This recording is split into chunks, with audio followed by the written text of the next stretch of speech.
اعوذ باللہ من الشیطان الرجیم بسم اللہ الرحمن الرحیم ان اللہ فالق الحب والنوا اخرج الحی من المیت ومخرج المیت من الحی ذالکم اللہ فانا تؤفکون کما انتم تعارف ان هذه الآیات عنوانها وهو اللطیف الخبیر. بهذا العنوان هذه الآیات وهي نقلت في مقرراتكم وأنا اولا اقرأ هذه الآیات ثم أنا أريد ان ابین وان اقدم التراجم لهذه الآیات امامکم. ان اللہ فالق الحب والنوا یخرج الحی من المیت ومخرج المیت من الحی. اللہ تعالیٰ یہ کہنا چاہتا ہے کہ جو زمین میں انسان دانہ ڈالتا ہے وہ اللہ تعالیٰ اس کو پھاڑنے والا ہے، اور اسی طریقے سے جو پھل کے اندر جو گٹھلی ہوتی ہے اس کو بھی اللہ تعالیٰ پھاڑنے والا ہے. اور اس کے بعد اللہ تعالیٰ خود اپنی حیثیت کو یوں واضح کرتا ہے کہ وہ میت سے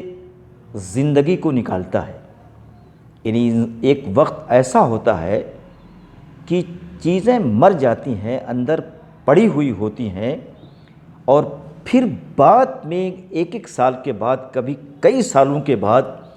وہ اس چیز سے شگوفے نکلتے ہیں، پودے بنتے ہیں، شاخیں بنتی ہیں، اور پھر لہلہانے لگتی ہے. اسی کی طرف یہاں پہ اشارہ کیا گیا ہے. وہ مخرج المیت من الحی، اور زندگی سے میت کو، مردہ کو نکالنے والا ہے. یعنی صرف اتنی سی بات کہی جاتی ہے کہ کبھی کبھی جس چیز کا وجود نہیں ہوتا ہے اس کو وجود میں لاتا ہے، اور پھر وہ جب چیزیں زمین میں مل جاتی ہیں تو اس کا دانہ ایک سال کے بعد، کبھی کئی سالوں کے بعد اللہ تعالیٰ نکالتا ہے. یہاں پر اسی کی طرف اشارہ کیا گیا ہے. تو ذالکم اللہ فانا تؤفکون، کہ جس پروردگار کی، جس اللہ کی یہ حیثیت ہو تو یہ بتاؤ کہ تم کیوں کر جھٹلاتے ہو. اگر اس کی وحدانیت کی بات کی جاتی ہے، اس کے ایک ہونے کی بات کی جاتی ہے، تو تم اس کو جھٹاتے ہو، اس کی تکذیب کرتے ہو اور اس خدا کو مانتے نہیں ہو. یعنی ان اللہ تعالی ہوا قدم جلالتہ حیثیتہ و مکانتہ، وان اللہ تعالی ہوا یقول انہ قادر علی المیت وانہ قادر علی الحی، یعنی ہوا یحیی و یمیت کما قد جاء ایضا فی القرآن الکریم. فالق الاصباح وکذالک ان اللہ تعالی ہوا قد قدم حیثیتہ الاخری. ہو فالق الاصباح، یعنی ہوا یخرج الصباح من الظلمات، یعنی وہ صبح کو پھاڑتا ہے، یعنی پھاڑ کے پھر صبح کو نکالتا ہے، روشنی کو نکالتا ہے. وَجَعَلَ اللَّيْلَ سَكْنًا وَالشَّمْسَ وَالْقَمَرَ حُسْبَانًا ذَلِكَ تَقْدِيرُ الْعَزِيزِ الْعَلِيمِ. وَكَذَلِكَ إِنَّ اللَّهَ تَعَالَى جَعَلَ اللَّيْلَ سَكْنًا أي لِلْإِسْتِرَاحَةِ، وَكَذَلِكَ جَعَلَ النَّهَارَ لِلْعَمَلِ لِلْاشْتِغَالَاتِ لِنَيْلِ الْأَرْزَاقِ. وَكَذَلِكَ هو جعل الشمس والقمر للحسبان للحسبان یعنی بہذین الشیئین ان الانسان ہوا یعد ہوا یجد حسابا لحیاتہ، ان الانسان ہوا یجد طریقا وحسابا ومنہجا لمراحل الحیات الاخری، یعنی چاند کے ذریعے، سورج کے ذریعے وہ اپنی زندگی کے مراحل کو گنتا ہے، طے کرتا ہے اسی کے تعلق سے، اور یہ اللہ تعالیٰ کی ایک تقدیر ہے۔ تقدیر کا مطلب ہے کہ جہاں پر سورج کو اس نے فکس کر دیا ہے کہ تمہارا یہ طریقہ ہے، اور جسی طرح چاند کو فکس کر دیا کہ تمہارا یہ دائرہ ہے، تم اس دائرے سے نکل نہیں سکتے ہو، تو اللہ کی تقدیر سے دنیا کی کوئی شے، چاہے وہ چاند ہو، چاہے وہ سورج ہو، چاہے وہ ستارے ہوں، چاہے وہ انسان ہو، چاہے وہ حیوان ہوں، چرند ہوں، پرند ہوں، اس کے دائرۂ اقتدار سے، اس کے دائرۂ حساب سے کوئی نکلنا چاہے تو یہ ممکن نہیں ہے۔ وہ اس لیے ممکن نہیں ہے، اس کی دو صفتیں ہیں، ایک تو ان اللہ عزیز یعنی جمیع اشیاء حاضر کائنات تحت قدرتہ و تحت قدرتہ، وکذالک ان اللہ تعالی ہوا علیم یعنی ہوا یعلم کل شیء لہذا الکائنات لہذا العالم، وای شخص لیس بخارج من علمہ وقدرتہ وقوتہ، وهو الذی جعل لکم النجوم لتہتدوا بها فی ظلمات البر والبحر، کذالک ان اللہ تعالی ہوا جعل هذه النجوم فی السماء وبهذه النجوم ان الانسان ہوا یجد الہدایہ لمشیہ لأعمالہ، ہوا یضرب فی هذه الکائنات لمعونۃ هذه النجوم والکواکب، کما انتم تعرف ان الانسان فی الزمن القدیم ہوا یمشی فی ظلمات البحر بمعونۃ هذه النجوم، وکذالک ہوا یصل الی غایتہ الی منزلہ بہدایت هذه النجوم برشد هذه النجوم، قد فصلنا الآیات لقوم یعلمون۔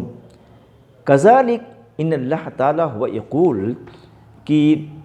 نحن فصلنا یعنی نحن بینا هذه الآیات یعنی هذه الشمس والقمر والنجوم وكذلك اشیاء الآخر ان اللہ تعالی ہوا خلقها فقط لخدمت عباده، فقط على نزول النعم والبرکات على عباده، وهو الذي انشأكم من نفس واحدة، وكذلك ان اللہ تعالی هو يقول کہ ان الانسان ہوا خلق من نفس واحدة وبعد هذا التخلیق له مستقر فی العالم، یعنی ان اللہ تعالیٰ ہوا عاطى الانسان الحیات المتعینہ،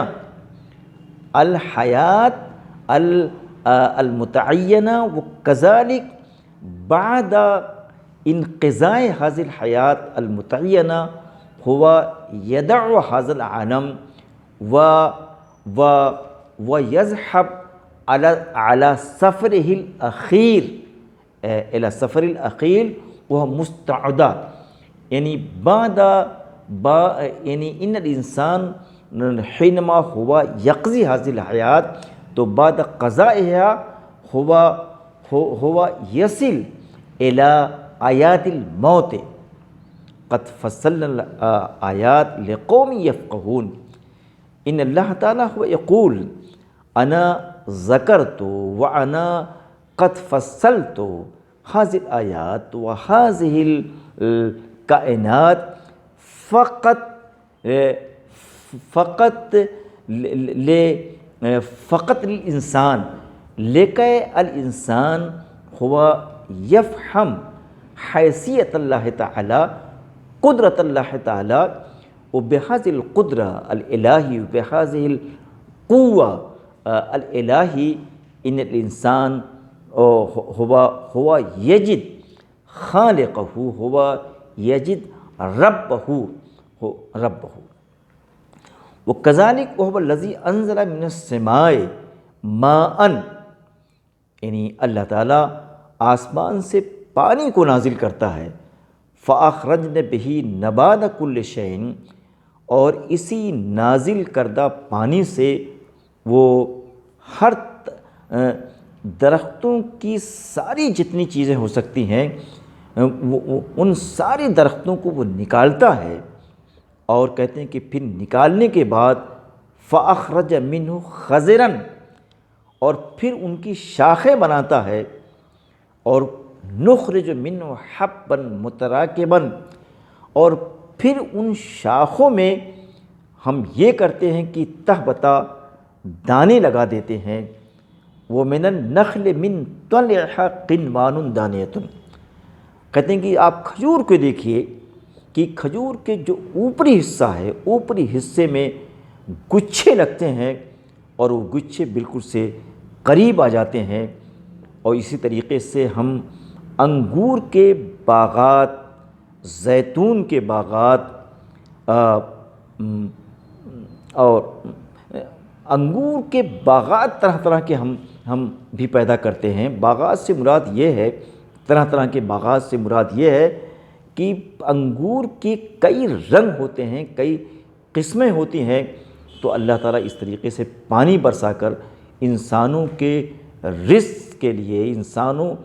کو پھل دینے کے لیے طرح طرح سے شکل اختیار کرتا ہے۔ وہ زیتون،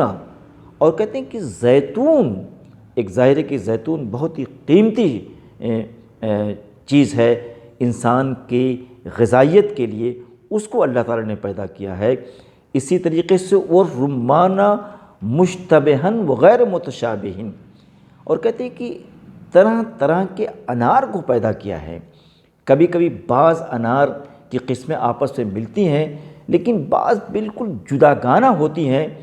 تو یہ ساری جو قدرت ہے یہ اللہ تعالیٰ کی، وہ اس طریقے سے بناتا ہے۔ اور کہتے ہیں کہ انظروا الی ثمرہ اذا اثمر وینعہ ان فی ذالکم لآیات لقوم یؤمنون، کہتے ہیں کہ تم اس کے پھل کی طرف دیکھو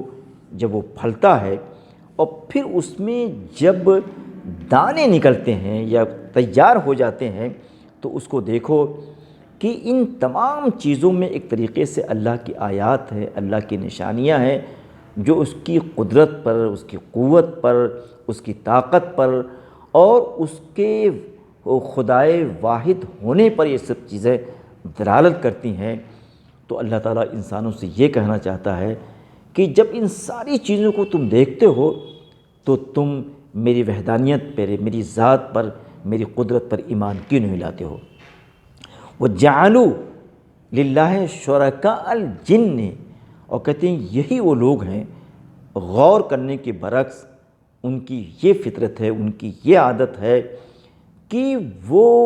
انہوں نے جن کے شرکا بنائے ہیں، اور کہتے ہیں کہ یہ جو اور یہ اللہ کی باتوں میں شریک ہوتے ہیں، اس کے جو غیب کی چیزیں ہیں اس کو یہ جانتے ہیں، اس طریقے کی باتیں وہ کرتے ہیں ان جنوں کے بارے میں۔ وَخَلَقَهُمْ وَخَرَقُوا لَهُ بَنِينَ وَبَنَاتٍ، اللہ نے ان ساری چیزوں کو پیدا کیا، انسانوں کو پیدا کیا ہے، جنوں کو پیدا کیا ہے، لیکن یہ جو انسان ہے وہ اس کے بیٹے بناتا ہے، بیٹیاں بناتا ہے کہ یہ اللہ کے بیٹے ہیں، یہ اللہ کی بیٹیاں ہیں، اور کہتے ہیں کہ ساری چیزیں جو اللہ کے بارے میں اظہار خیال کرتے ہیں، یہ سب چیزیں بے بنیاد ہیں، اس کی کوئی حیثیت نہیں ہے۔ تو سبحانہ و تعالی عما یصفون، جو بھی کرتے ہیں اللہ کی ذات ان تمام چیزوں سے کہیں بالاتر ہے، کہیں پاک و صاف ہے۔ بدیع السماوات والارض، کہتے ہیں کہ وہ آسمانوں کا اور زمین کو نہایتی سلیقے سے بنانے والا ہے، نہایتی سلیقے سے پیدا کرنے والا ہے۔ قرآن میں اور جگہوں پر آیا ہے کہ ذرا تم آسمان پر غور کرو، اس میں کوئی خامی، کوئی کجی تم نکالنے چاہتے ہو تو ذرا نکال کر دکھاؤ۔ انا یکون لہ ولد ولم تکن لہ صاحبۃ، یہ سب چیزیں جو بیٹی بیٹیاں اللہ کے بناتے ہیں، کہتے ہیں کہ اللہ کا نہ تو کوئی بیٹا ہے اور نہ اللہ کی کوئی بیوی ہے، تو یہ سارے ایک طریقے سے الزامات ہیں انسانوں کے اللہ تعالیٰ پر جو شرک کا درجہ رکھتے ہیں، اور بے عقلی اسے کہا جائے گا۔ وہ خلق کل شیء وہو بکل شیء علیم، اس نے ساری چیزوں کو پیدا کیا ہے اور کائنات کی ہر چیز کو بہت ہی سلیقے سے، باریک بینی سے وہ جاننے والا ہے۔ ذالکم اللہ ربکم لا الہ الا ہوا، کہتے ہیں کہ یہی پروردگار ہے جو اوپر اس کی ساری صفتیں بیان کی گئی ہیں، اس کے اوصاف بیان کیے گئے ہیں، اور اللہ ایک ہے، اور کہتے ہیں کہ وہ ہر چیز کا خالق ہے۔ فاعبدوہ، جب وہ ہر چیز کا خالق ہے تو اس کی عبادت، اس کے سجدے ہمارے اوپر لازم ہے۔ وہو علی کل شیء وکیل، اور کہتے ہیں کہ یہ بات ہمارے پیش نظر رہنی چاہیے کہ دنیا کی جتنی چیزیں ہیں وہ اللہ تعالیٰ کی وکالت میں ہیں، وہ اللہ تعالیٰ کی سرپرستی میں ہے، وہ سرپرست سب لوگوں کا ہے۔ کہتے ہیں کہ تو اس وکیل کو، اس کی وکالت کو چھوڑ کر ہم کسی اور شخص کے جائیں، کسی اور در پہ جائیں، یہ بالکل مناسب نہیں ہے۔ لا تدرکہ الابصار وہو یدرک الابصار، کہتے ہیں کہ نگاہیں اسے دیکھ نہیں سکتی ہیں، اسے دیکھنا چاہیں، اس کا مشاہدہ کرنا چاہیں تو ان انسانی آنکھوں کے لیے ممکن نہیں ہے، لیکن اللہ تعالیٰ کی جو آنکھیں ہیں وہ ساری چیزوں کو دیکھتا ہے باریک بینی کے ساتھ، چھوٹی سے چھوٹی چیزیں اس کے ادراک میں ہیں، اس کے علم میں ہے، کیونکہ وہ لطیف الخبیر۔ کما انتم تعریف، لطیف هذه صفت للہ تعالی، یعنی ان اللہ تعالی هو ينظر بدقت نظرہ، یعنی ای شیء هو يريد ان يخرج من قدرتہ لا يمکن له، وكذلك هو خبیر، یعنی ان اللہ تعالی یعلم کل شیء ویعلم اعمالہ ویعلم افعالہ، یعنی کل حرکت من حرکات الانسان هو يعرفها جیدا۔ فی هذه الآیات اولا ان اللہ تعالی هو قدم حیثیتہ مکانتہ، وکذلک هو قدم علمہ، وأي شيء ما كان خارجا من علمه وعرفانه، إن الله تعالى هو يدرك، هو يعلم، هو يعرف كل شيء من هذا العالم ومن هذه الكائنات، فإن الله تعالى هو يقول مرارا کہ لماذا هؤلاء الناس وهم يختارون طریقا خلاف قدرتہ و قوتہ، یعنی ان اللہ تعالیٰ هو یقول لہذا الانسان کہ ان یجب یناسب له ان یختار الصراط المستقیم، وهذا الصراط المستقیم هو یصل الى اللہ تعالی وإلى خالق الکائنات وإلى خالق البنات والبنین وَإِلَى خالق الجن والانس، تو فقط ان اللہ تعالیٰ ہوا قدم عدت شعین، یعنی عدت آیات لقدرتہ لمکانتہ، کہ لکہ الانسان ہوا یعرف بہذه الآیات الکونیہ حیثیت اللہ تعالیٰ، صورت اللہ تعالیٰ۔ شکرا جزیلا۔